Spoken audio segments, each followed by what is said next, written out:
बिस्मिल्लाहिर्रहमानिर्रहीम। अस्सलामुअलैकुम। उर्दू कहानी सेंटर में खुश आमदीद। मेरा नाम नाजिश है। मैंने गौर से उसकी तरफ देखा।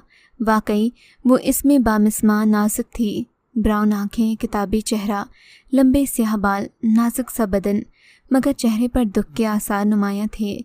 मेरा गांव लिया है, वहाँ पर हमारा अपना घर था। हमारे दादा ने अब्बू को उनके हिस्से की ज़मीन दी थी, जिस पर अब्बू अपनी फसलें उगाते थे। भाइयों की पैदाइश के बाद मैं पैदा हुई। अम्मी को बेटी की बड़ी ख्वाहिश थी। 8 साल बाद मेरी पैदाइश से उनकी खुशी का ठिकाना न था। अब्बू और भाई भी खुश थे। मैं अम्मी के लाड प्यार में पलने लगी, मगर उनके प्यार से बहुत ज़िद्दी और हिटदर्म होती चली गई। स्कूल जाने की उम्र पहुंची तो अब्बा ने अम्मा से कहा कि इसे स्कूल में दाखिल करा दो। इस बात पर अम्मी ने अब्बू से लड़ना शुरू कर दिया कि मैं अपनी बच्ची को स्कूल नहीं भेजूंगी। स्कूल की उस्तानियाँ बच्चों को मारती हैं। खैर, अब्बू के इसरार पर मुझे मदरसे में पढ़ने बिठा दिया गया। मौलवी साहिब से अम्मी ने जाकर कहा कि मेरी बच्ची को मारपीट ना करना, मगर मैं पढ़ने वाली कहाँ थी। मदरसे के बहाने खेतों और नहरों पर जाकर घूमा करती। हमारे गांव में खेतों के रास्ते छोटी छोटी नहरें थीं। बस हम वहाँ खूब नहाते और खेलते। वो वक्त ना समझी का था। उस वक्त अम्मी को मुझे अक्ल व शऊर और अच्छे बुरे की तमीज़ सिखाना चाहिए थी, मगर अम्मी हर बात में मेरी बेजा हिमायत करती। मौलवी साहिब ने अब्बू से शिकायत की कि नाजिश पढ़ने नहीं आती। अब्बू ने मुझे डांटा और भाइयों ने भी समझाया, मगर अम्मी उल्टा भाइयों और अब्बू से लड़ने लगीं।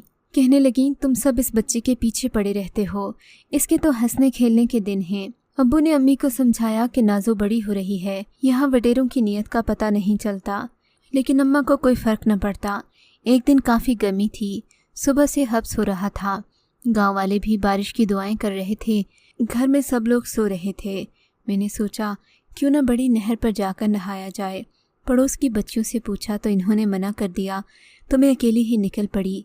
नहर पर जाकर देखा तो वहाँ बड़े बड़े आदमी नहा रहे थे। मैं मायूस होकर सोचने लगी क्या करूँ। तब मेरे जहन में ख्याल आया कि हवेली के पीछे बाग में एक बहुत बड़ा हौज़ है, वहाँ जाकर नहाया जाए। वडेरे का बाग बहुत बड़ा था, जिसमें आम, शहतूत और चीकू वगैरह के दरख्त थे। वहाँ उसने मेहमानों के लिए खूबसूरत बैठक बनवाई हुई थी और बैठक के सामने बहुत बड़ा हौज़ यानी कि स्विमिंग पूल था। कभी कभी दीवार पर चढ़कर गांव के बच्चे और मैं दरख्तों की शाखों में छुपकर वहाँ का नज़ारा करते, मगर डर की वजह से कोई अंदर नहीं जाता था। उस रोज़ मुझ पर धुन सवार हो गई। मेरी बदकिस्मती मुझे वहाँ खींच कर ले गई। मैंने शहतूत के दरख्त पर चढ़कर देखा। दूर दूर तक मुझे कोई दिखाई नहीं दिया। मैं अंदर कूद गई। हौज़ के चारों तरफ फव्वारे और सीढ़ियाँ लगी हुई थीं।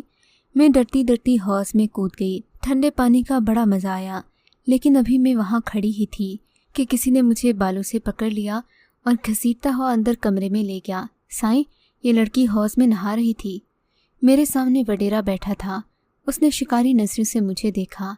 लड़की, यहाँ क्या करने आई थी? साईं, मुझे माफ़ कर दो, मैं नहाने के शौक़ में अंदर आ गई। अच्छा, तेरा शौक़ तो बड़ा अच्छा है, लेकिन है तो तू बड़ी खूबसूरत। उसने मुझे एक ज़ोरदार थप्पड़ लगाया। मैं उससे इल्तिजा करने लगी, साईं मुझे जाने दे, आइंदा कभी ऐसा नहीं होगा। मेरे गले में कांटे पड़ने लगे। वडेरे ने अपने नौकर से कहा, इसे ठंडा पानी ला कर दो। मैंने पानी पीकर उसे फिर इल्तिजा की कि मुझे यहाँ से जाने दो। कहने लगा, तुझे अब यहाँ से जाने न दूंगा। उसने नौकर को कमरे से जाने को कहा। उसके जाने के बाद वडेरे ने मुझे पामाल कर दिया। जब मुझे होश आया तो मेरी फरियाद सुनने वाला कोई न था। रात हो गई थी। मैंने कहा, साईं अब मुझे घर जाने दो। कहने लगा, तुझे घर नहीं जाने दूंगा, तेरे घर वाले तुझे सारी उम्र तलाश करेंगे। मुझे इंजेक्शन लगा दिया गया और मैं दोबारा सो गई। जब मुझे होश आया तो मैं कमरे में बंद थी। मुझे लगा कि ये गांव नहीं बल्कि गांव से बाहर की कोई जगह है। यहाँ दूर दूर से कुत्तों के भौंकने की आवाज़ें सुनाई दे रही थीं। थोड़ी देर के बाद मुझे नाश्ता दिया गया। साईं भी आ गया तो मैंने उसके पाँव पकड़ लिए। तब साईं ने कहा कि तेरी जगह मेरे पैरों में नहीं, मेरे दिल में है। मैंने जब से तुझे देखा मैं तेरा दीवाना हो गया हूँ। मैं तुझसे निकाह करूँगा, तुझे अपने दिल की रानी बनाकर रखूँगा। चाहूँ तो तुझे रखेल बना दूँ, मगर तू मेरे दिल को भा गई है। 2 दिन बाद मैं फिर आऊँगा, वापसी पर आकर निकाह करूँगा। फिर वो चला गया। मैंने पूरे कमरे में घूम कर देखा कि शायद कहीं से बाहर निकलने की जगह मिल जाए, मगर यहाँ पर कोई जगह नहीं थी। दूसरे दिन वडेरा आया। उसने मुझे हुक्म दिया कि मैं नहा धोकर तैयार हो जाऊँ। मेरा नौकर मौलवी साहब को लेने आ गया। निकाह न करती तो सारी उम्र इसी कमरे में रहती। मैं मजबूरन साईं की दुल्हन बन गई।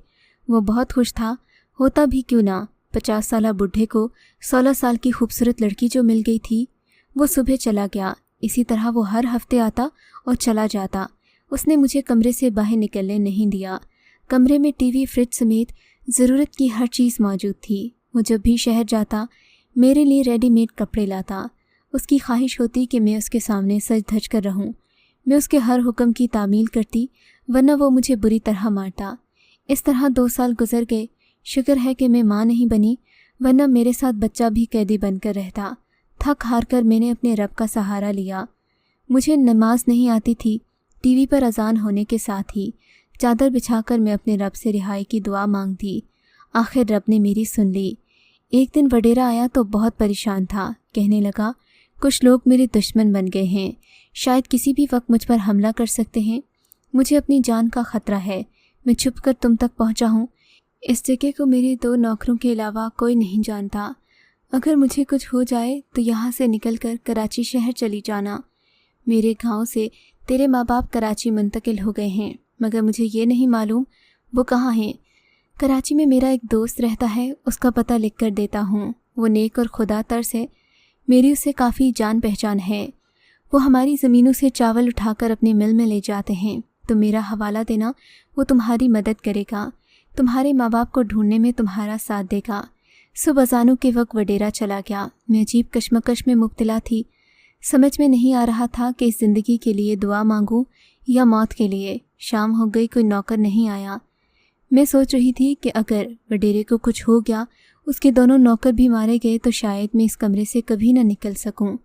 मैंने अपने रग के आगे गिड़गिड़ाकर दुआ के लिए झोली फैला दी। तभी दरवाजे पर दस्तक हुई। मुझे एक नौकर ने इत्तला दी कि साईं जी कत्ल हो गए हैं। नौकर बड़ी मुश्किल से जान बचाकर यहाँ तक आया था। उसने कहा, आप भी फौरी यहाँ से निकलने का सोचिए। मैंने बाहर से दरवाज़ा खोल दिया है, जल्दी करें। मैंने बैग में कपड़े और ज़रूरी सामान वगैरह रखा और बाहर निकली। शम्मू बाहर खड़ा था। 2 साल बाद मैंने आसमान देखा था, वो भी रात के अंधेरे में। कहने लगा, बीबी जल्दी कदम बढ़ाइए, यहाँ भी ख़तरा है। वो एक वीरान सा गांव था जहाँ इक्का दुक्का लाइट चल रही थी। कहीं झोंपड़ियों में लालटेन की रोशनी हो रही थी। शम्मू मुझे खेतों के रास्ते से ले जाकर अपने घर में दाखिल हुआ। वो कच्चा सा घर था। उसने दरवाजे पर दस्तक दी। उसकी माँ ने दरवाज़ा खोला। शम्मू ने अपनी बीवी को उठाया। बीबी जी के लिए कुछ खाने का इंतज़ाम कर। उसने मकई की रोटी के साथ लहसुन मिर्च की चटनी पेश की। बीबी जी, हम गरीबों के घर यही खाने को है। नहीं बहन, ये भी बड़ी नियामत है। मैंने कहा, मुझे भूख भी बड़ी ज़ोरों की लग रही थी। खाने के बाद शम्मू की बीवी के पास लेट गई। पता नहीं कब मेरी आँख खुली। सुबह शम्मू की बीवी ने जगाया। मैंने नाश्ता किया। शम्मू बाहर खड़ा था। मैंने सामान उठाया और शम्मू के साथ चल पड़ी। शम्मू ने मुझे बस में सवार किया। साथ में एक पानी की बोतल, चंद बिस्किट के पैकेट भी दिए। बीबी, ये मेरी तरफ से हकीर सा नजराना है। आप किसी भी जगह अकेले मत उतरिएगा। कराची बहुत बड़ा शहर है, वहाँ पर अच्छे बुरे हर तरह के लोग हैं। रब रखा। मैं सोच रही थी, मैं अकेली हूँ, फिर किसका सहारा अपने साथ समझूं। मगर अल्लाह बहुत बेनियाज है। उसने मुझे एक बड़ी बी का सहारा मुहैया कर दिया। बड़ी बी भी अकेली थी। वो भी कराची जा रही थी। मेरे साथ ही सीट पर बैठी थी।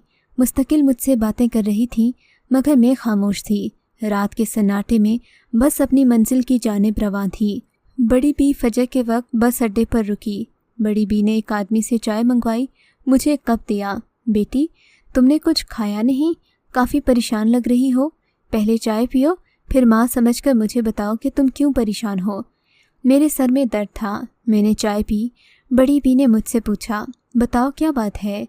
मैंने उनको बताया कि मेरे शौहर का इंतकाल हो गया है। मैं उनके दोस्त के घर जा रही हूँ। इससे पहले मैं यहाँ कभी नहीं आई, ना कराची शहर देखा है। तभी कहने लगी, बेटा तुम जवान जहाँ लड़की हो, कराची जैसे अकेले शहर में कैसे जाओगी भला। तुम्हारे मियाँ के दोस्त का पता क्या तुम्हारे पास मौजूद है। मैंने कहा, जी। जल्दी से पता उनके हाथ पर रख दिया। पढ़ने के बाद वो कहने लगी, बिटिया ये तो हमारे ही इलाके का पता है, तुम मेरे साथ मेरे घर चलना, میں تمہیں خود اپنے بیٹے کی گاڑی میں وہاں تک پہنچا دوں گی، فکر مت کرو، تم بھی میری بیٹیوں جیسی ہو۔ ان کا رویہ مشفقانہ تھا۔ میں نے خدا کا شکر ادا کیا۔ کراچی پہنچنے کے بعد خود بڑی بی مجھے عرفان بھائی کے بنگلے تک لے کر آئی۔ اتفاق سے اس وقت عرفان بھائی اپنے گھر میں ہی موجود تھے۔ میں نے اپنی اغوا کی ساری کہانی انہیں سنائی۔ وہ سارے حالات سن کر غمگین تو بہت ہوئے، مگر وہ کیا کر سکتے تھے؟ میری مدد بھی نہیں کر سکتے تھے۔ مجھے رکھنے کے لیے تیار نہیں تھے، مگر مروت میں آ کر مجھے کہہ بھی نہیں رہے تھے۔ میں ان کے اس ارادے کو بھانپ گئی۔